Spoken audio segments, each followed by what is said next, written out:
The man says he is just an inhabitant of planet Earth, a civilized place. He spits blood and a child calls out to old man SCU saying that her mother asked her to bring this for him. The old man thanks her. The child places the small bread roll on the floor and asks him to get better and make more of that soap. With that, the little girl leaves in the blizzard and once again he says, I am an inhabitant of planet Earth, someone who came from a civilized world 50 years ago. He doesn't know how, but he ended up in this weird world. He was on his way to a lecture with his co-workers when they were swept away by a landslide. It seemed obvious that everyone had died, but they woke up in this strange world in front of a giant fox with 3 tails and a 2-headed snake. Strange people with the power to fly through the skies that reminded him of some of the novels he read from time to time. However, even though he was aware of this music, he never imagined that all of his colleagues would have a much better life than the one he led. Creatures known as the sages appeared from the skies and were impressed by the talents his friends had. And each of them was taken to different parts of the world and the heavens. In that place only he and Director Kin were left.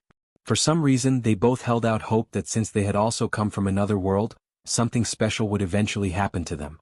However, as time began to pass, they realized he and Director Kim that there was nothing special about them. All they could do was manual labor to survive. 6 months later, the director said he couldn't go on living that way. Putting together the little money they earned, he bought a basic martial arts book, the kind that sold on any street. Strangely, however, in just 3 months he mastered the book and became a martial arts master. He started to work for the nation and learn more and more advanced martial arts. Before long he became a powerful warrior known throughout the world. While the protagonist was left behind, to this day he still wonders, was there something special in store for him? He always believed so, but time passed and nothing happened. And now after 50 years, he's just an old man who was going to die alone from a cold. He tried his best to survive. He learned the language of this place, how to write, how to earn money. He bought a small plot of land and built his own house. Using his knowledge from Earth, he made things like soap, for example, to sell and make money. This world was much less civilized and he knew of some concepts that were new there. But the martial world here is competitive. His recipe was quickly stolen and the guys with much more money invested in a much larger scale production, music, and he was sort of pushed out of the market. Only in other novels do you invent soap and become a billionaire. Since then it hasn't been easy to make even enough money to get by. And now there he was waiting for death after being rejected by this world. He wonders what they expected him to do. He tried his best. So what was the right path? Why was he chosen if he wasn't special? And why did he have to keep on living just to have everything taken from him? At that moment, he no longer even had the energy to keep his eyes open while thinking that all he wanted was a little more power or perhaps opportunities. And just like that man, he died. However, we can't end everything here. There he is, waking up, looking at his own hand, wondering why he's alive and why he's wearing the same clothes he had on when he arrived from Earth. In front of him are all the people who work with him, nursing headaches, wondering where they are. And that's when it hit him. He had come to this world with the power, yes indeed, the power of aggression. Right after that, one of the guys there, you know who I think is that Kim guy, comments that they were on a trip. So, how did they end up there? Obviously, this is the very first day they arrived right after the accident. Strangely, when they hit the ground, he saw a strange light and opened his eyes there. The problem is this was 50 years ago. It's hard for him to really remember how things work. Someone is calling for Manager CO and while our boy is there wondering what he should do now that he has regressed. In most regression stories, the person abuses their knowledge of the future. However, all he learned was how to make soap and he doesn't even remember the past because he ended up living for too long. At this, the guy was calling for Suyun Ryong and tells him to look over and stop ignoring everyone. Our boy is about to apologize for not turning around and the guy just punches him in the face out of nowhere. The girls there and the others just stand there with their mouths open, confused. The guy who called him said he's an idiot, that he must have fallen asleep while driving and made everyone fall into that hole. Apparently, the guy has no idea that they actually died since he says almost everyone died. My friend, let me tell you a little secret. Sarayan, however, had forgotten. It had been a long time, since anyone had even called him manager. That's why he didn't realize this guy was referring to him. And the guy asks if Manager Se was trying to lose his job the moment they get back. The protagonist recognizes the guy as Section Chief John Myung-hoon, the son of a butterfly, a scumbag who only got the position because he's the son of some director or something like that. 32 years living in pure nepotism and a bastard who always made his life difficult.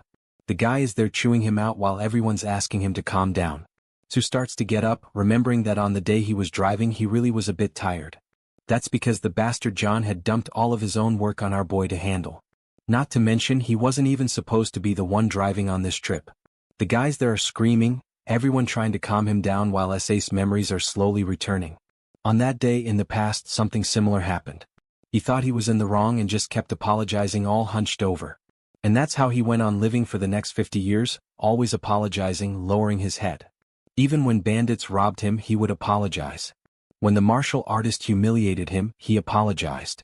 However, after years and years of a life like that, he began to realize something. It's necessary to control your behavior around people you can't handle. However, there are different situations. At this, he calls out to Chief John and says that he knows he's angry, but now wasn't the time to be pointing fingers at each other. That John guy comes over to throw another punch with a lovely comment about his mother. Oh, and it landed square on his cheek.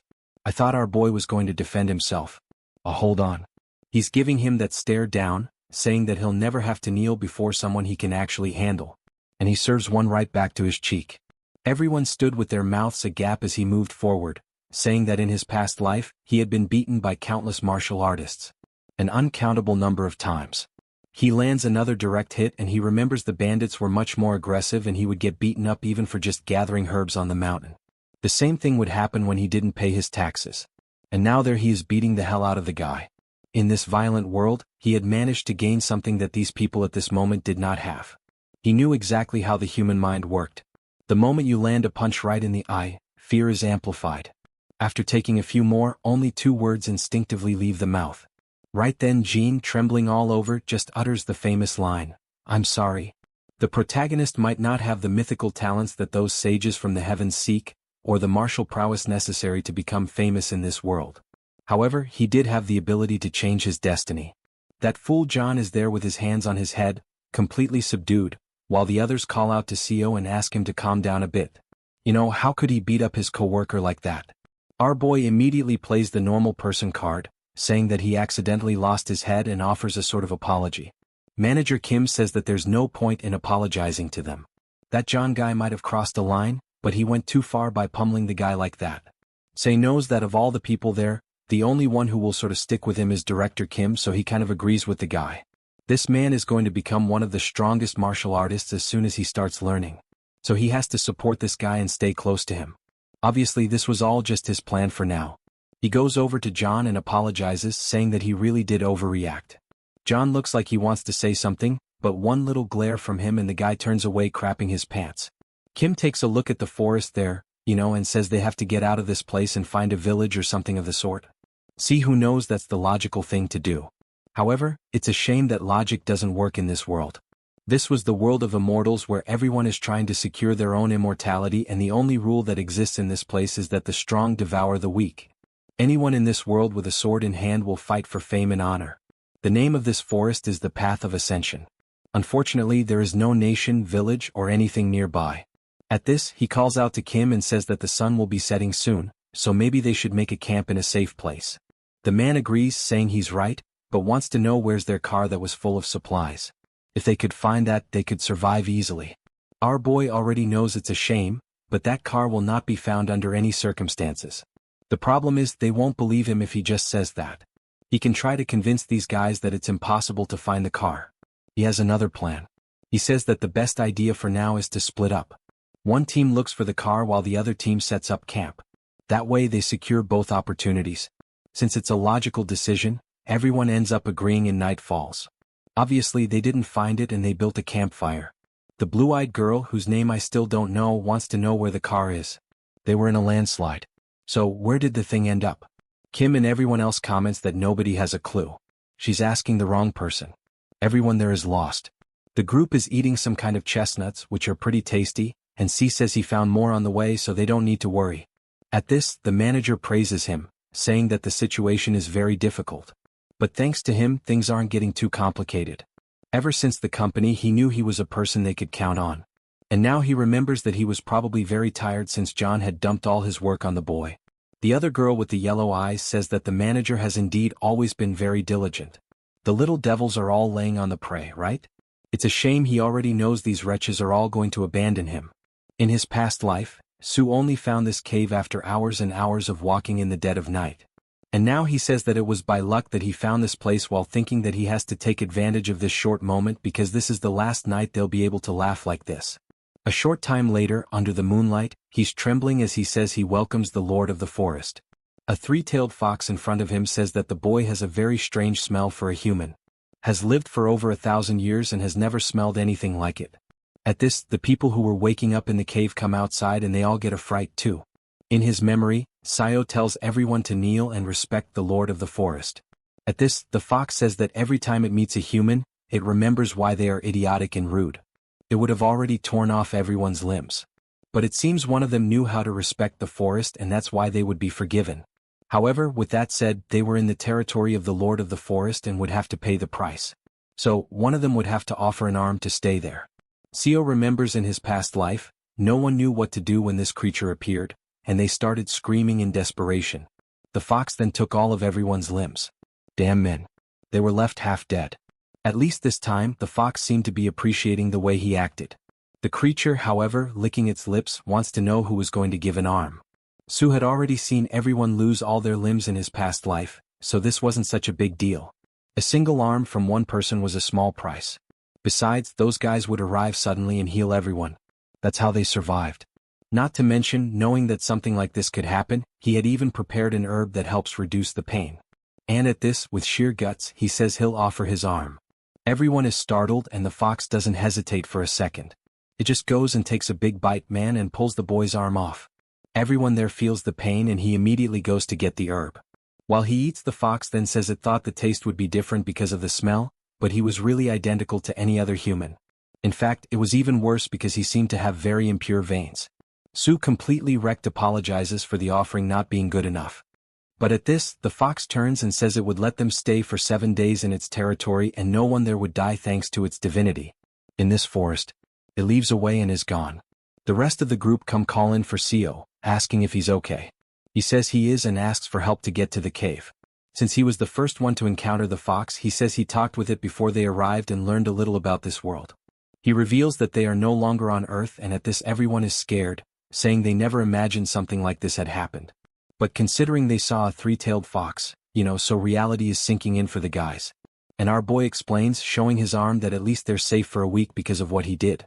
The others want to know, what happens after that week, and he says they'll have to give up something else. Everyone is desperate, but he just says he's exhausted and needs to rest and hopes everyone understands. Night falls and apparently Jang said something because everyone is against him. The protagonist is listening to the guy asking who's going to give up an arm and a leg in a week. The guy in the Adidas tracksuit says that even so, they can't just give up on Seal like that. He was very useful and was the person who found the place, right? And he even gave up his arm. Jung says they should make the most of his presence, and then discard him. He's already lost an arm anyway and won't last long. For now, Jung is making his little plans, but our boy is over there without an arm and farming aura with his hand in his pocket. And from what he heard the guys talking about, it seems they want to imprison him to offer up one of his limbs every week. He picks up a big-ass rock, saying he wasn't too thrilled about that. However, with the violence he learned over the last 50 years, it would be easy to finish off John, even without an arm. The guy is there with his back turned, talking while he questions whether to kill him or not. He takes a deep breath, drops the rock and says, "Not for now." Fear must be influencing everyone's judgment at this moment. And if he's too cruel, it will only complicate the future relationships he needs to build with Director Kim. At this, he hears someone telling Jang to shut up or they'll break his legs. C realizes that even though Jung is full of plans, there were still people on his side. Night falls and another day arrives. Unlike the fox that ate an arm, the two-headed snake that appeared only asked for a little blood. This same snake in the past life sucked their blood even though the poor souls had no limbs left. No feet, no arms. This time the Chief Oge offers his little arm for a suck. And the snake took a quick taste and left. That's because the human's blood this time was the worst it had ever tasted. It didn't want any more. Su knows it didn't like it because that guy's blood is bathed in alcohol and nicotine on top of the boy's cholesterol. At this, he tells John Ming to come with him to get some herbs. It's kind of disrespectful to have called the guy by his full name. But Sayo just asks if he's hungry or not. The guy says yes, so he tells him to come on because he's going to show him which herbs are edible. He's already planning to give his arm to the fox next week too. So if he dies, he needs someone like him to know these things. Jam is all awkward there, right? This is exactly his plan, and he says it's good to know that and thanks him for sharing the information. However, Sue knows very well the fox isn't coming back, and this guy won't even have a chance to make use of this information. Next scene, he's chewing out the fool John, asking how many times he has to tell him not to pick the wrong herb. The guy is all like, "I'm sorry." And our boy says it seems like he's trying to kill everyone. He keeps chewing the guy out, taking advantage of the passive aggression from his past life. John tries to explain that he needs a break. He's been digging for these herbs non-stop. However, Sue knows that this bastard did everything he could to punish him from the very first day he was at the company. And with that, he just tells him to get back to work, that they have to finish this before the sun sets. A while later, John manages to find a giant ginseng in his hand. He asks if this thing is really normal, and our boy says, "It seems so." Obviously, the guys have no idea that this is actually a yellow bamboo root. Maybe it's because they're in the forest of ascension that they are so full of energy. Normally, that thing grows to the size of a little finger. However, in a place like this, things are different. It's not very useful for those who depend on spiritual energy, but for those who rely on physical strength, it's perfect. Seeing that the harvest is going well, John gets excited and already wants to know how much more they'll find. A while later, looking at the horizon, SCU knew the time was coming. A bright explosion happened in the sky. John fell face first to the ground. Everyone is riding with their hands on their heads. What's going on? Some guys appear in the sky, saying it's a surprise, but found so many talented people.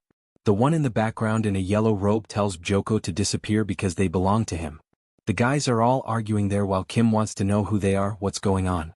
The one in the black robe comments that only 3 of them had spiritual roots and the rest seemed like normal mortals. He extends his hand making a golden ball and throws an attack at June.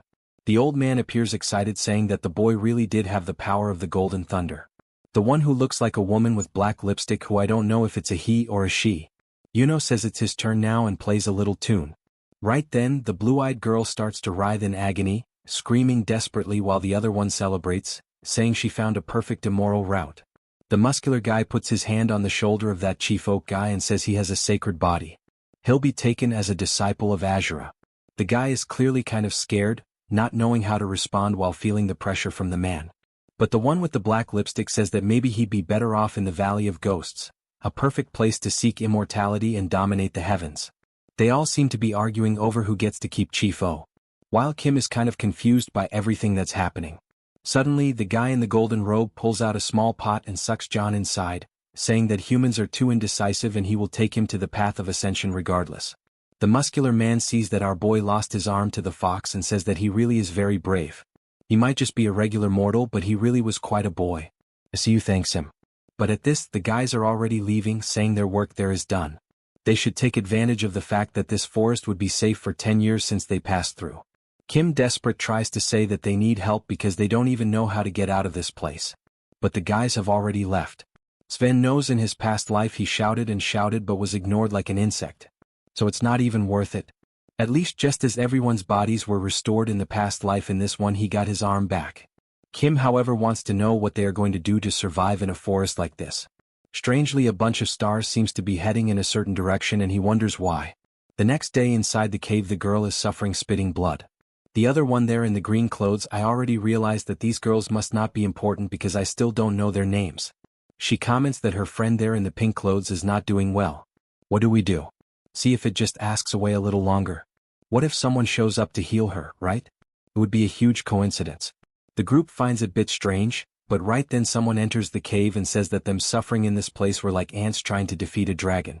Kim asks who he is and the man introduces himself as the Sea Dragon King Sehil Nice Singh, first name is our Make Good Idea author. He comments something about controlling the storm and says he saw it was raining here and that's why he came to this place. The girl lying on the ground somehow used some kind of magic to create this. He finds it strange because she looks like a normal woman. So, how could she have so much power? Besides, she wasn't even consciously manipulating the weather, which was even stranger. Sayo says that they are the ones who are confused. They arrived in this place not long ago and powerful people like him keep showing up all the time because it seems like they are taking his companions. The so-called who laughs and says that apparently some colleagues had already arrived there and seen potential in the group. It's almost ironic that now conveniently he has also appeared in front of this woman.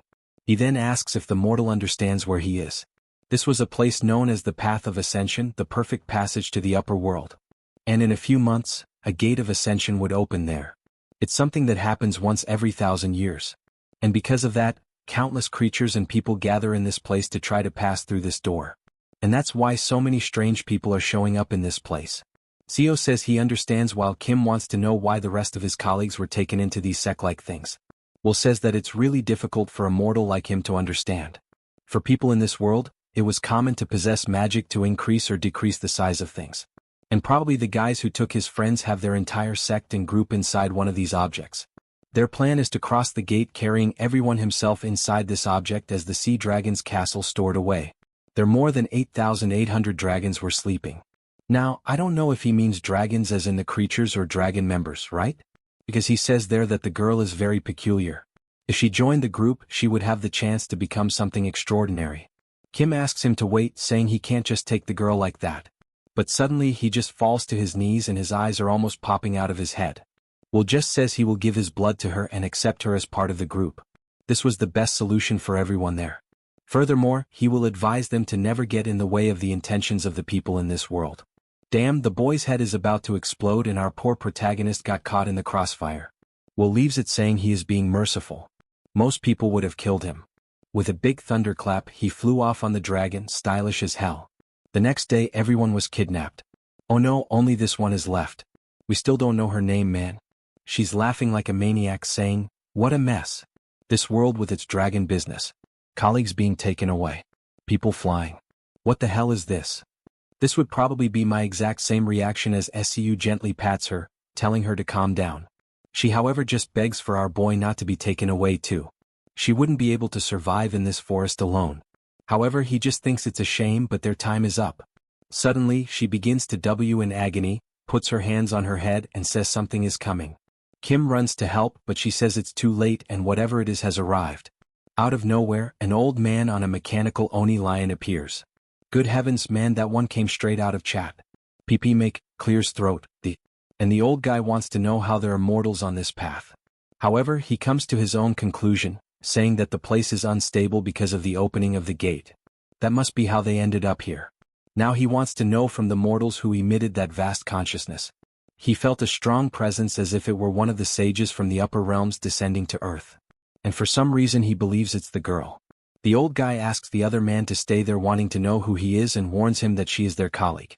However, the old man just gives him one look and once again Director Kim is attacked.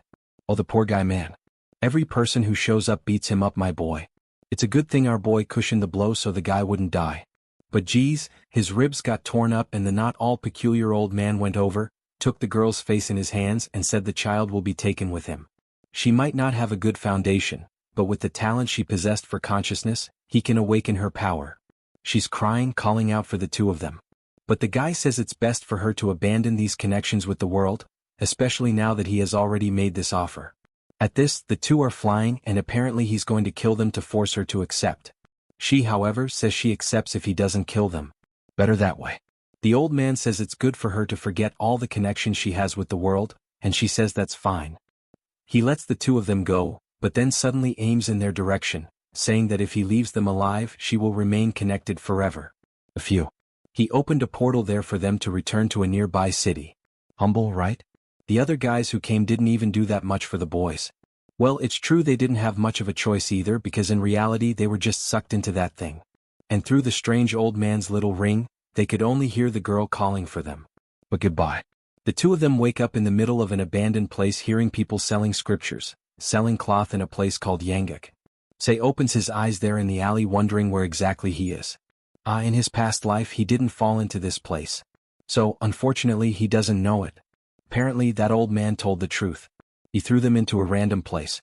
However, for some reason he still felt as if it were a little familiar. Shielding his eyes from the sun, he finally recognizes the place where he had once lived for a while. The famous capital of Wong, the city of Sukyim. From what I've understood so far, our boy has no powers at all, except for the fact that he can regress. So, it's the competition of the talented against the boy who goes back in time. A short time later they're still in the alley talking, and the old guy says he can't take it anymore. He's going crazy. Sue comments that he feels the same way and wish he could wake up as if it were all a dream. The poor old guy scratches his little hair and says that now they're screwed. Only the two of them are left. At least, maybe they should be relieved, right? that they weren't taken by those monsters. Stio, however, doesn't think the same way. He may have gone back to the past, but he remembers that following this path, he was nothing more than an herb collector who got beaten up every day. He then says that whatever the future holds, they can't just stand still in this alley forever. So, at least they have to get out of there. The city is vast, but Kim doesn't understand anything these guys are saying. It seems like everyone is commenting about them since they're kind of being stared at, but he has no idea what about it this. Sue says they're commenting that the clothes they're wearing are funny.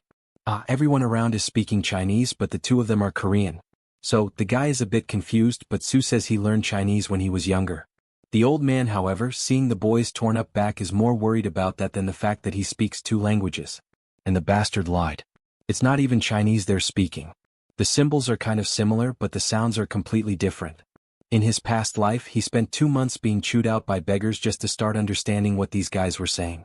However, now there's no reason to worry about that. He says that first it's time to get new clothes, but the guy is already unsure. How are they going to manage if they have no money and can't even communicate properly? However, the clever devil went to an herb shop and threw that fat ginseng into the old man's hand, who was shocked. He immediately let him know that this yellow bamboo root was over 800 years old, so he better pay a good price for it. The old guy immediately offers 15 silver ingots. That's some serious bars and seems like a hell of a lot. Even Sue is surprised. It seems that in his past life he never managed to accumulate so much money.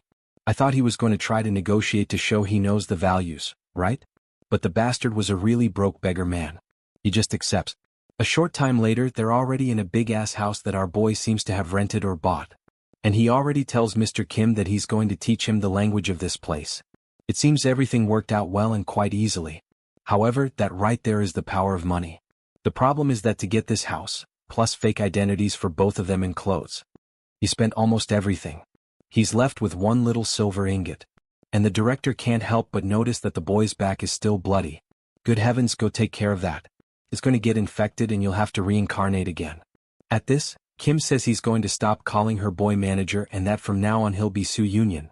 A little later, he explains that the reason they got all this money was because of those herbs. The problem is they're going to run out of money when the herbs run out. So, the first and most important thing is to find a way to earn money consistently. Mr. Kim already thinks they can sell the rest, save up some money and start a business. Sue knows that this guy used to manage a relatively large company, so it's not a bad strategy. It'll allow them to live. But just living is no longer enough for him. He went back in time and in this life he's going to dream big. He knows that besides that, Mr. Kim is a martial genius. By reading some cheap random street books, he managed to become a master in a few months. A short time later, he got some more advanced techniques and became one of the greatest masters in this world. But what if this guy learned the advanced techniques right from the start? Maybe he could anticipate the birth of the most powerful swordsman this world has ever seen by at least 30 years. And obviously with that he will benefit to the maximum while he is close to him. At this he calls for the director and comments that in this world he seems to be realizing that this thing called martial arts is very relevant. Considering that probably if they start any kind of business and have any success, they will need to know how to defend themselves. Director Kim says he's heard of that stuff before. But as far as he knows, martial arts are only taught to those who belong to a sect. So how are they going to learn? Our boy already notices that the man knows a little about the martial world. He's not completely lost. He explains that in this city there are 7 famous sects. There are the Demon Slayers, the Blinding Sect. No way am I going to say the names of all 7. We'll never remember them. But it looks like I'm going to have to because the Demon Slayer sect uses sword and blade techniques. There's the Buddhist temple, that fights kinda with those Karate Kid moves. There's the House sect, which are the smart ones, and the sect of the 7 mysteries. It seems 3 of these are demonic sects. And not much is known about them other than the fact that they have proficiency with witchcraft and obviously they do a lot of illegal things. He asks which of these Kim seems to like the most. G replies that he likes obviously the Demon Slayer sect. A true master in a place like this has to use his sword and learn blade techniques. Kim is impressed he didn't even need to convince this guy to follow the exact same path he took in his other life. Kim wants to know, however, how does he already know all this? Our boy says that when he was negotiating and getting the identities, he overheard some guys talking and man, our first time skip happened 3 months in front of the sect. The guys ask what they're doing there.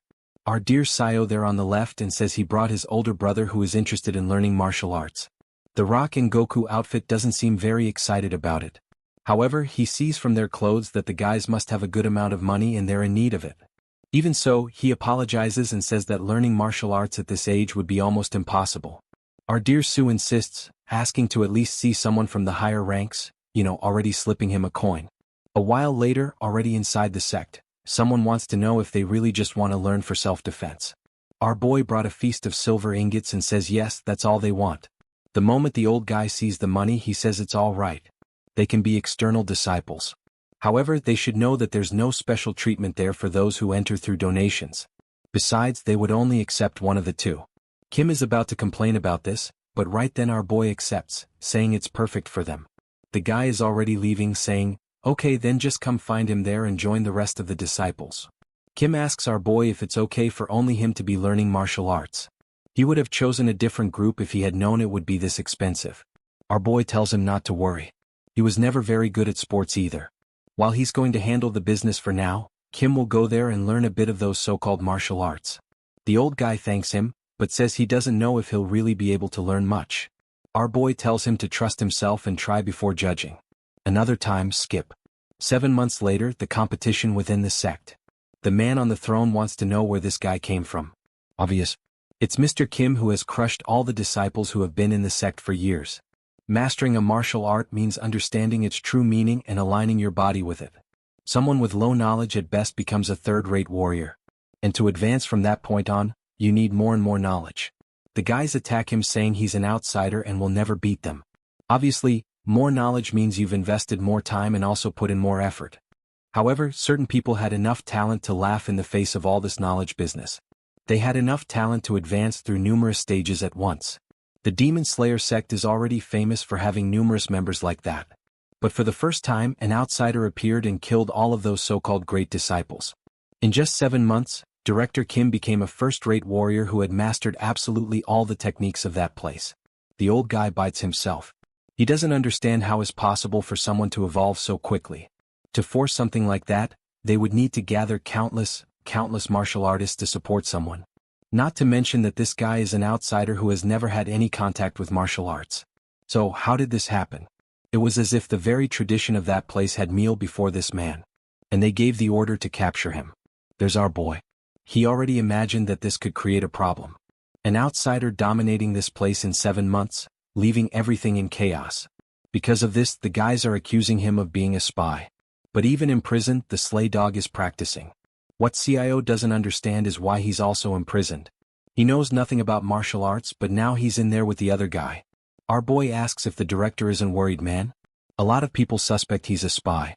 Normally in these kinds of stories, they'll destroy his martial arts, cut off an arm, or somehow prevent him from being able to fight. The director, however, replies that he already knows about that. But for some reason he feels that continuing to practice is the only way to get past the next barrier. And inside he already knew that upon passing this one he would advance to the next stage. Sayo knows how incredible that was. Being a first-class warrior was already impressive. But advancing beyond that is something only the masters of the sects can achieve. This was already a level where at most there are 1,000 men with this strength in this world. Not to mention that after this the only thing left is the peak where you are basically untouchable. Right? Then C was certain this guy is going to be at the top of the world. Not 30 years earlier than he imagined, but about 40 years faster. 7 days later there's manager Kim with little flowers flying around him absorbing energy as SCU already knows that this is the key that only appears in martial artists nearing the peak. At this Kim stands up announcing that he has crossed the barrier and now he's no longer afraid of this sex leader. Our boy praises him, says his talent exceeds what he expected. The old guy says he's also impressed with himself. He didn't imagine he had this kind of talent. Maybe it was because when he was a child he read countless martial stories. Right at that moment some guys rush in announcing that the time has come. They had received orders from the leader to destroy his energy core.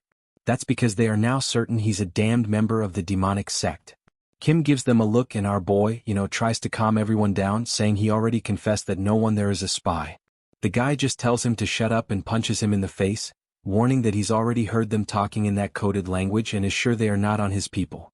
However, at this Kim has already drawn his sword and his hand is cut. The cut was so precise that he didn't sever the hand, but he disarmed the guy. And the bald guy warns that he's already made it clear this was his first sect. Music, the Rock Goku comes to slash with his sword. But in a few seconds, everyone had received the same little tap on the hand and dropped their swords. Everyone is already running desperately down the corridors, saying that strangely he seemed to be at the peak of martial arts. At this, Kim calls for our boy and warns that he's going to other sects to train and wants to know what he's going to do. Our boy, not being a fool, says he's going to follow him. They could go, for example, to the unorthodox dragon sect.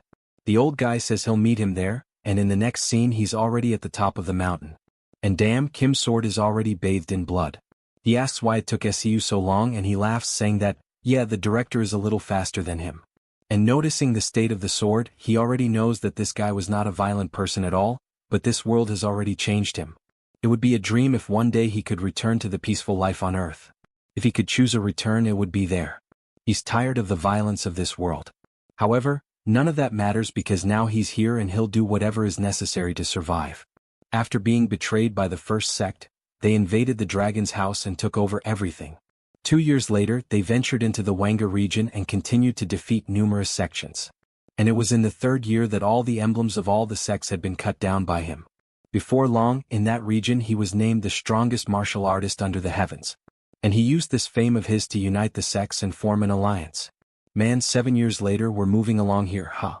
He and the director were his closest brothers, ignoring the age difference between them.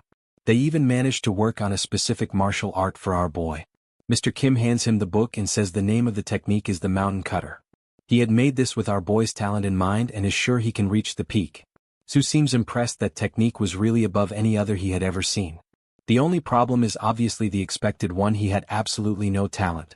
He was learning from the most powerful martial artist under the heavens who created a martial art specifically for him and only him. And even so, he barely managed to become a third-rate warrior after a whole year of practicing. At this he says that maybe there's no way. He has a talent for medicine and apparently that's the way to live life. Each person has talents in 0 different areas. And with that, on the first day after a decade had passed, he glimpsed the level he had only heard about in legends. The 5 energies of the world converting into a single person. The old guy has a fit and starts contorting. What's this? His hair grew long and turned black. C calls for the old guy and suddenly the guy is handsome with long hair and muscular. This was the so-called skeletal reconstruction that creates a new body. Next chapter, our boy says that the guy, is looking younger than him, and Kim responds that he really does feel full of life as if he could do anything. Our boy congratulates him, saying the world is going to be scared of this skeletal reconstruction. At this, Kim stands up and says he'll have to pass on the succession of the martial alliance to someone else soon. Our boy wants to know who he's thinking of, and the guy says that there are some talented people, but no one really understood the essence of martial arts. Sue comments, you know that he's the only one extraordinary enough to know what that really is. If he's expecting to find another genius like himself, it's going to be difficult. Kim, however, looking out the window, said that even when trying to lower his expectations, there was no one who was worthy. And we've jumped forward another 15 years. It's been 35 years since our boy began his life on the path of ascension.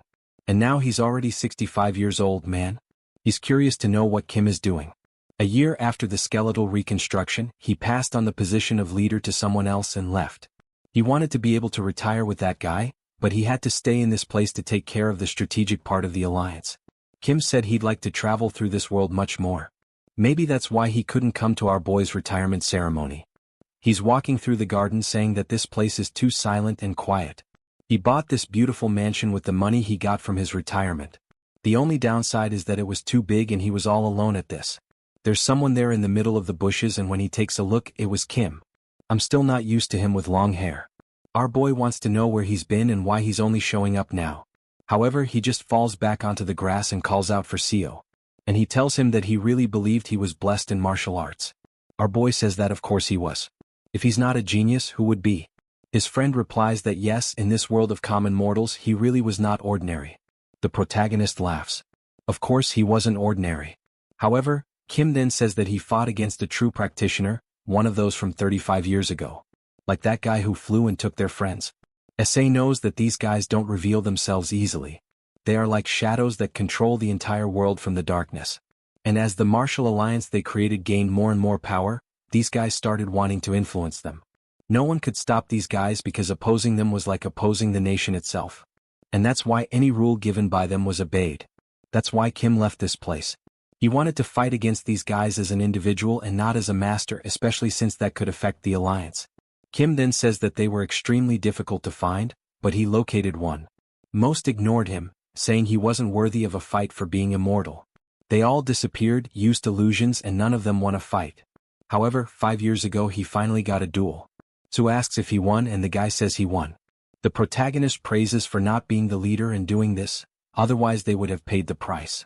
Kim then says that he put his whole life on the line in the fight against this guy, and all he managed to do was a small cut on the tip of his finger. The truth is, the guy made a bet that if he made even the slightest cut he would theoretically win. So, that's kind of how he was considered the winner. Steelreich then says this guy must have been one of the top 10 strongest, something like that. However, unfortunately that wasn't the case, man. He was actually at the stage of one of the weakest in comparison to mortal martial artists. This guy was basically like someone who just entered the second stage, extremely basic. Asiu says that's impossible. He already knew that in his past life these guys were ridiculously powerful creatures. However, he's sure that Kim is someone who has reached the pinnacle of humanity. He could deliver numerous cuts while seeming to float and was untouchable. This guy in front of him was a genius. So, how did he only manage to cut the tip of a random cultivator's finger? And at this, Kim tells him that he has lived his whole life as a frog in a well. They don't stand a chance against these guys who are basically walking natural disasters. However, he has something to say. Even so, today he cut off one of their hands. Our excited boy asked if he managed to win and he says no.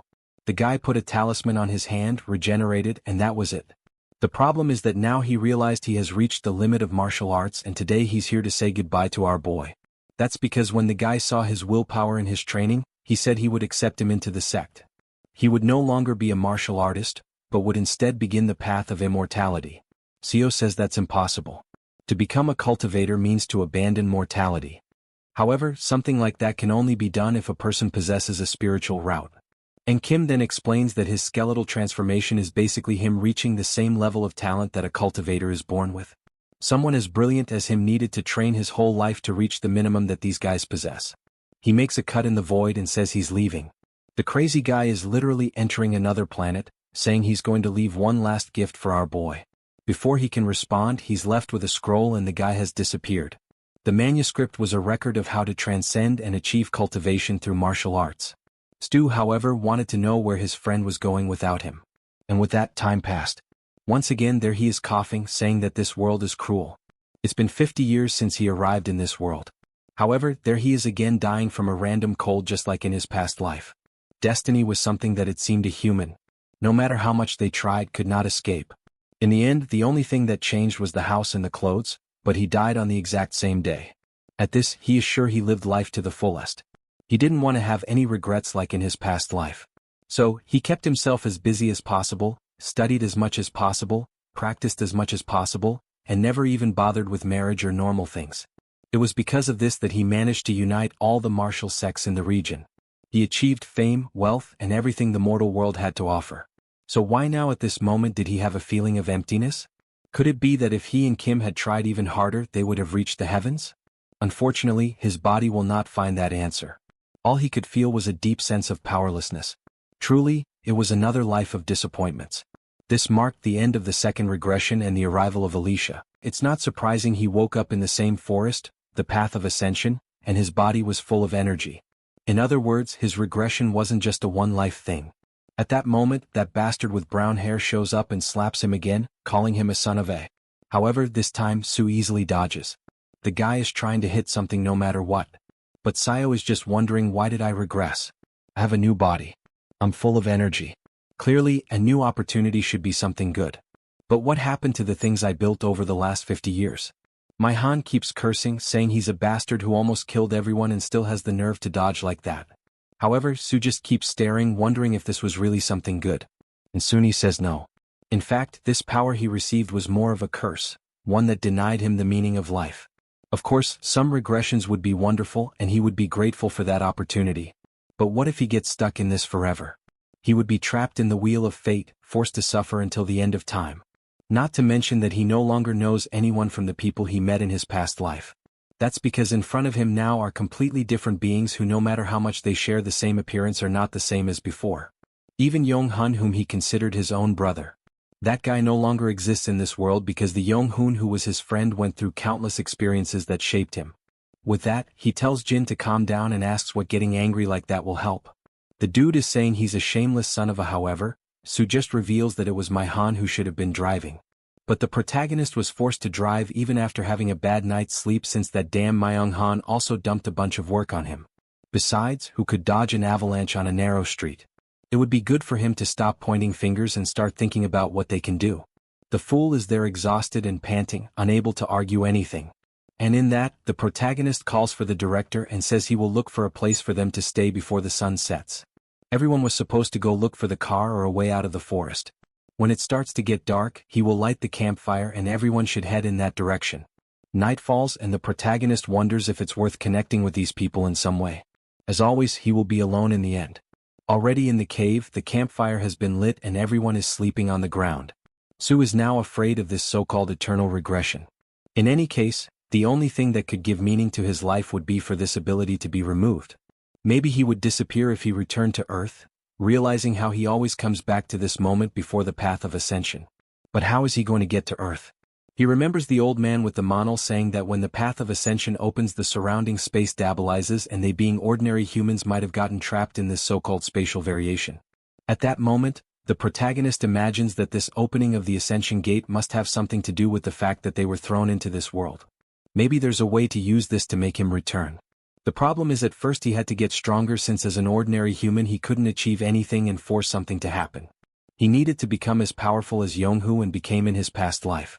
With a longer lifespan and able to experience more things, maybe he could research how to access this so-called path. The goal has now become clearer. He had to get stronger to access this path of ascension. The next morning he's eating that same route from before to strengthen himself. However, now that he knows how to use energy from plants, he can concentrate in his core something that would have been impossible in his past life. He starts practicing the dragon vein technique, which was the technique Yonghun did for him. And with that, he begins to break the energy blockages in his body. The only downside is that his body is still full of stress and jump from his past life and the foods from Earth. After a while, he is kind of sanding one of the woods and seems to be making a spear. He starts practicing the cuts and realizes that he's worse than before. This is because at the end of his life he stopped practicing since he was old and now his skills are poor. However, a glance at the tree, a whip with the wood, and he makes a cut. Even though his skills were mediocre, growing the Mao would just be a matter of time as he remembers a lot. However, Manager Kim sees this right away and wants to know how he did something like that. How did he make a cut with a twig and slice a tree? Su gives a curious look while thinking that the guy who will help him become powerful has finally arrived. He then asks if Director Kim wants to learn. The damn bald man finds nothing suspicious and just says yes, but buddy, you just came from Earth. You should find it strange that this kid is tearing apart a tree. However, the scene shifts to the same old thing. The fox approaches saying that humans are disgusting and are bold to be in her forest. C's lived so long that he even forgot this damn thing would show up. In his first and second lives, all he could do was tape the bite, blood gushing, and the fox taking his arm. He blocked some points just to lose less blood and feel less pain, but there was nothing he could do. The people ask where he is going, but the protagonist walks calmly towards the fox, knowing that in this third regression he was also weak. The truth is that in his second life he swore he would reach the level of convergence of the 5 energies. However, even after hundreds of years training with the most powerful martial artists, he barely managed to reach the first level. The truth is that his martial talent is irrelevant compared to the people around Bao. He tears off his own arm, helping everyone, and says that no matter how he is, no matter how weak he is, and that it would take a millennium or 10,000 years, he would not give up.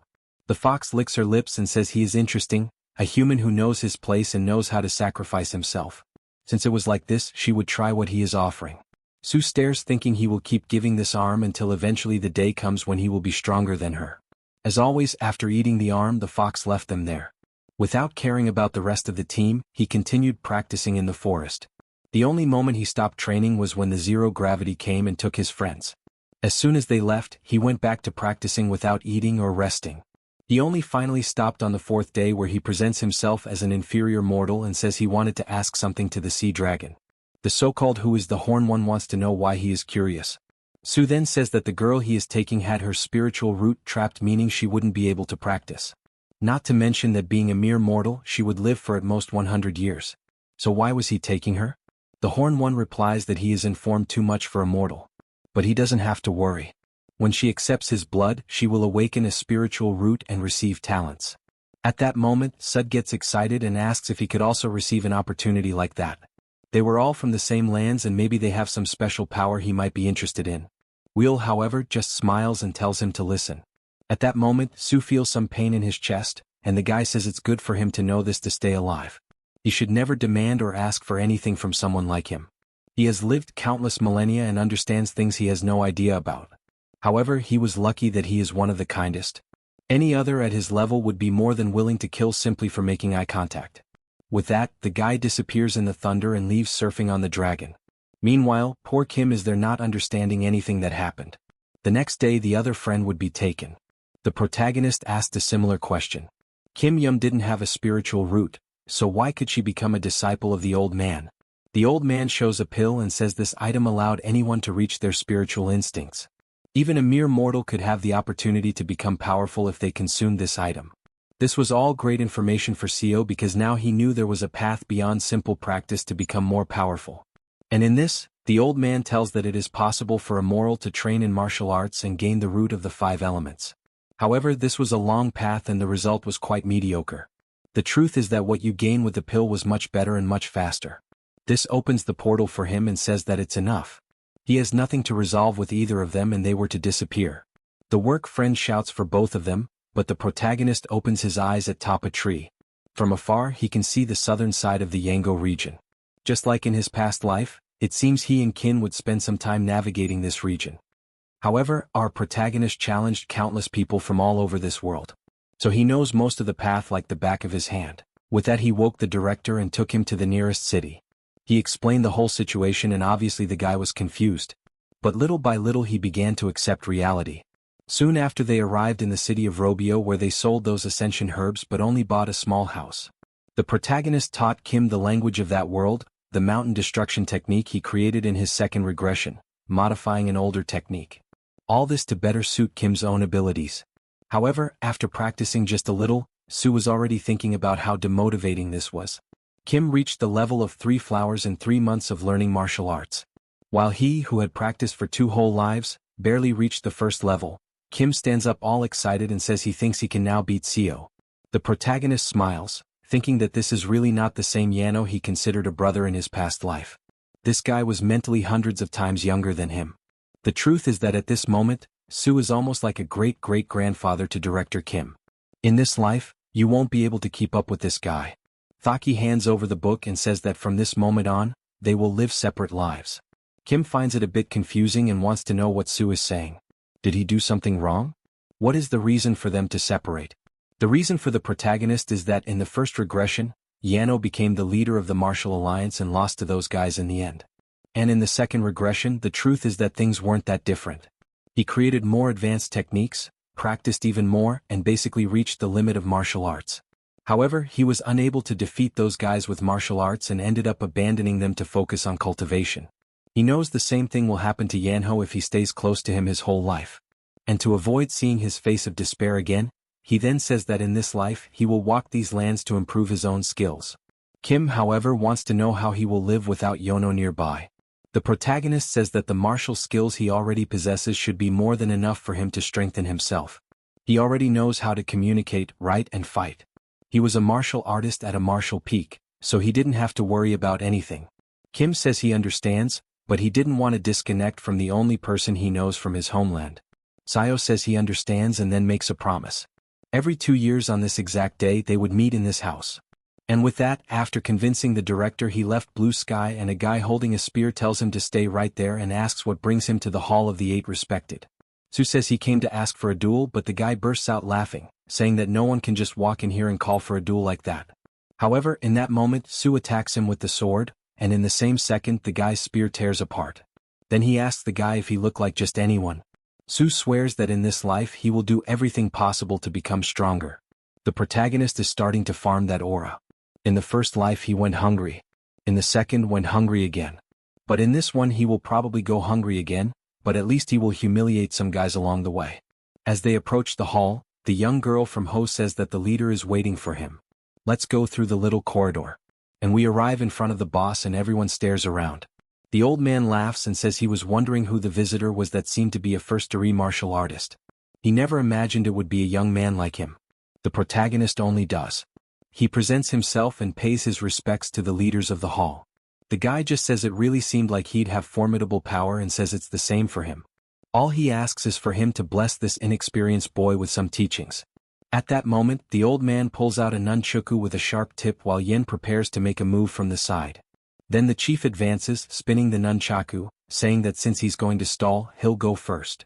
The item is surrounded by aura and heads straight for the protagonist's eye, but he just pulls out his sword, makes an upward cut and manages to redirect the attack. The Shaolin monks are all in shock that he managed to reflect the chief's attack, who is now spinning in the arena, saying that the boy has truly reached the level of becoming one with the sword. It seems he was about to advance from his very first stage. The protagonist says the leader seems to have become one with the sword as well. He learned a lot from this single move. The guy laughs and says it's funny that he's at the same level even though he's so young. Indeed, the boy was a genius. However, the protagonist laughs at the word genius. In fact, he couldn't even see it as a compliment. Everyone looks at him thinking that his martial prowess is impressive, something that would take decades for others to achieve. He reached it before 30. He then thanks the chief for praising his still insufficient skills. However, Su thinks in the end he's still just one of the countless talentless people commonly found in this world. Yet, even without any martial talent or being a chosen one, he was able to develop to this martial feat that now labels him a genius. Indeed, regression after all was an opportunity. And since they want him to be one, this time he will act like one, a genius. At that, he informs the chief that from this moment on, he will use sword energy. The guy thanks him and says that's fine, then he will take it seriously. Then Su unleashes the mountain destruction technique in its first form, and the chief dodges to the side.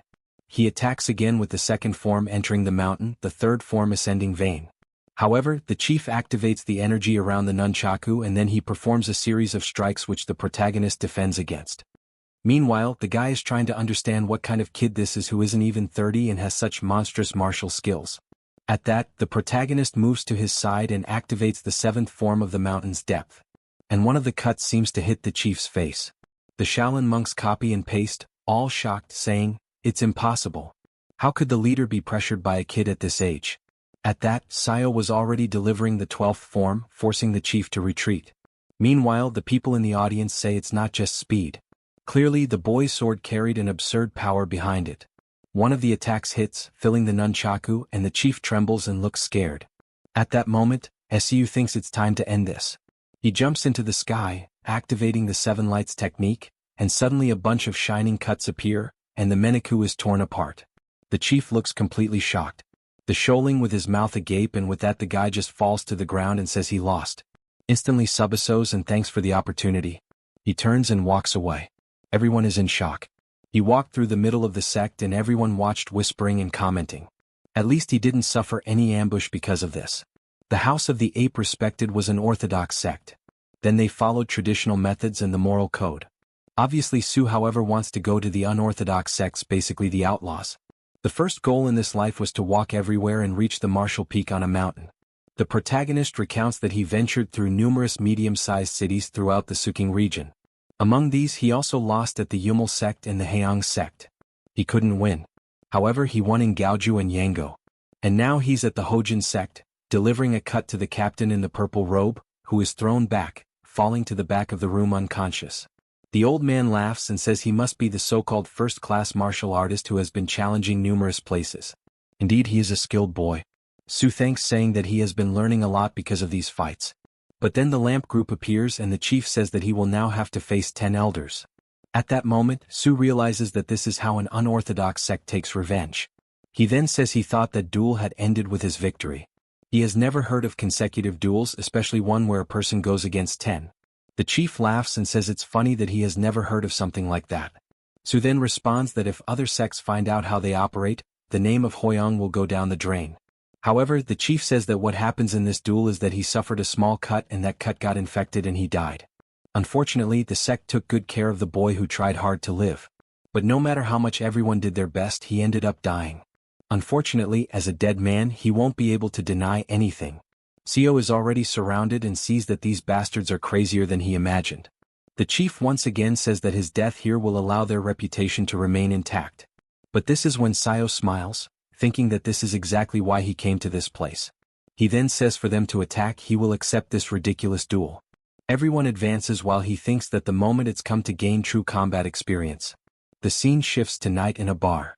Everyone is drinking and talking about the martial artist who dared to challenge Hoyang. It was a shame that such a talented boy had died like that. Music.